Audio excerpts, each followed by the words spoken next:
είναι πώς βλέπετε τον παραγωγό του μέλλοντος να λειτουργεί και να παίρνει αποφάσεις.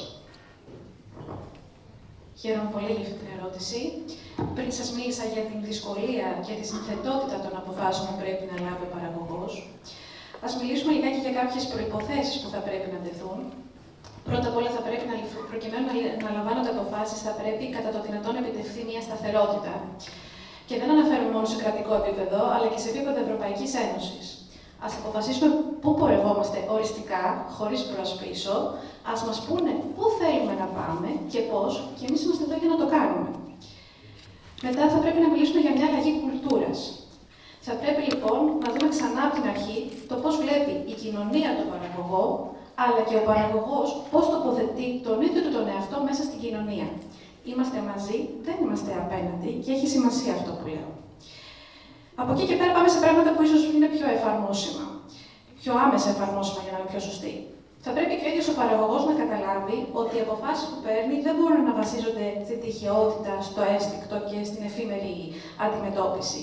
Πρέπει να υπάρξει ένας στρατηγικός σχεδιασμός, να αντιληφθούμε λοιπόν ότι αυτό το οποίο σήμερα αποφασίζουμε θα επηρεάσει μακροπρόθεσμα το πλάνο, ακόμα και τη βιωσιμότητα και τη συνέχιση του επαγγέλματος. Θα μιλήσω μετά για την εκπαίδευση στο πεδίο, την κατάρτιση και την ενδυνάμωση. Εμείς, σαν ομάδα παραγωγών αμυγδάλων καρπολόγιο, είχαμε τη χαρά και την τύχη να είμαστε ωφελούμενοι του προγράμματος Αγροανέλυξη και πρέπει να το πω αυτό. Πραγματικά είδαμε σπουδαία ωφέλη από όλο αυτό, τα οποία με τη σειρά μας θα μεταλαμπαδεύσουμε. Και εδώ λοιπόν αυτό το ερώτημα που τίθεται είναι ότι πόσοι από όλοι θα μπορούσαν να είναι επίσης κοινωνοί αυτής της εκπαίδευσης, πόσα προγράμματα αγροανέλυξης θα έπρεπε να υπάρχουν στο παρελθόν και πόσα πρέπει να τρέξουν. Ένας κούκος δεν φέρνει την άνοιξη. Εδώ έχουμε τη χαρά να έχουμε τον καλό κούκο δίπλα μας. Λοιπόν, στη συνέχεια, ο αγρότης δεν μπορεί να είναι μόνος του και απομονωμένος. Μίλησα πριν για την αλυσίδα, για το οικοσύστημα. Πρώτα απ' όλα, λοιπόν, θα πρέπει να είναι ενεργός μέσα στην κοινωνία, να έχει ισότιμο ρόλο, αλλά και ο ίδιος πρέπει να οργανώνεται σε μικρές ευέλικτες ομάδες παραγωγών, οι οποίες με τη σειρά τους θα μπορούν να συνεργαστούν με άλλες μικρές και ευέλικτες ομάδες. Μιλάω για μικρές και ευέλικτες γιατί έχει σημασία.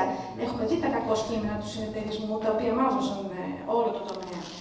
Προκειμένου και να ανταλλάσσει τεχνογνωσία εσωτερικά και να γίνεται αρρωγός των προγραμμάτων, να μπορεί να συγκράττει συνέργεια με επιχειρήσεις καλή ώρα όπως εδώ, οι οποίες είναι στο πλευρό των παραγωγών και θέλουν να τους στηρίξουν.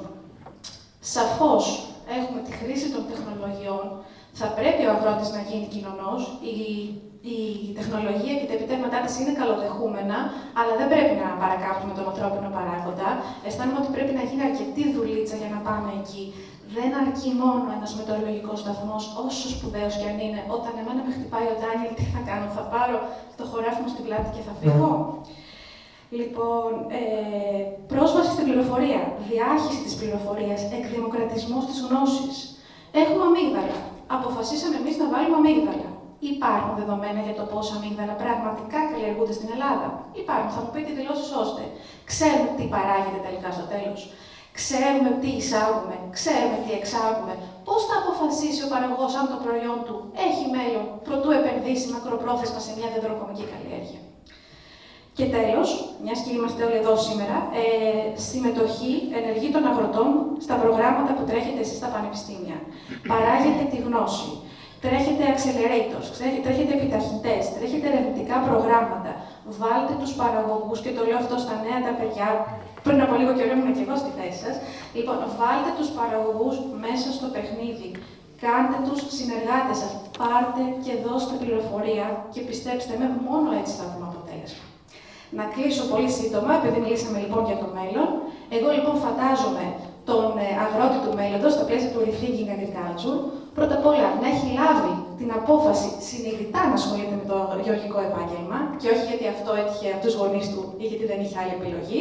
Και τέλος, να συμμετέχει και να συνδιαμορφώνει με όλα τα κέντρα λήψης αποφάσεων το μέλλον του. Σας κολλάσα λιγάκι, είπαν πολλά. Απλά μια παράκληση στους δύο τελευταίους, επειδή